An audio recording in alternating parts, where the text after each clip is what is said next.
Feminism का मतलब होता है नारीवाद और हमारा देश नग्न नारीवाद का एग्जाम्पल बनते जा रहा है। कई लोग इसे महिलाओं की श्रेष्ठता से जोड़ते हैं तो कई लोग इसे फैशन समझते हैं।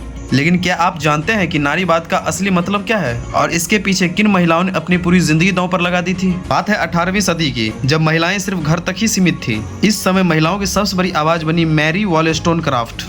इन्हें मदर ऑफ फेमिनिज्म भी कहा जाता है। 1792 में इनकी एक बुक आती है, ए विंडिकेशन ऑफ राइट वुमेन। इन्होंने अपने तर्क से बड़े बड़े इंटेलेक्चुअल्स की बोलती बंद कर दी थी। उन लोगों का कहना था कि महिलाएं दिमाग से कमजोर होती है, लेकिन इन्होंने बताया महिलाएं कमजोर नहीं है, उन्हें बस शिक्षा से वंचित रखा गया है। इन्होंने कहा कि अगर महिलाओं को पुरुषों के बराबर पढ़ने का मौका मिले तो वे समाज का चेहरा बदल सकती है। मैरी ने 200 साल पहले फेमिनिज्म को इंटेलेक्चुअल फाउंडेशन दिया। फिर है 19वीं सदी का अमेरिका, जहां 1848 में फर्स्ट वुमेन्स राइट कन्वेंशन हुआ और इस कन्वेंशन को पॉलिटिकली लीड किया सुसान बी एंथोनी ने। 1848 में अमेरिका की महिलाएं अमेरिका की सड़कों पर थी। क्यों?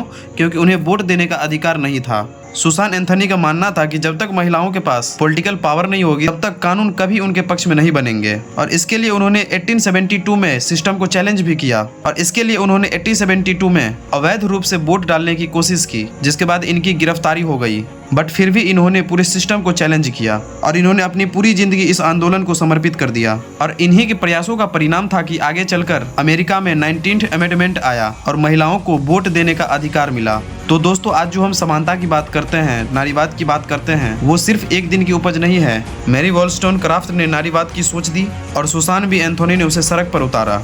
तो ओवरऑल नारीवाद का अर्थ होता है महिलाओं को पढ़ने का अधिकार, राजनीति में भाग लेने का अधिकार और इनको कानूनी अधिकार मिले, ताकि ये समाज में समानता की भाव से गरिमापूर्ण अपना जीवन यापन कर सके। हमारे देश में नारीवाद की शुरुआत हुई थी सती प्रथा जैसे कुरीति को खत्म करने के बाद, और उसके बाद 1917 में भारतीय महिला संघ की स्थापना हुई। नेक्स्ट कंटेंट के लिए फॉलो कर लेना। Thank you.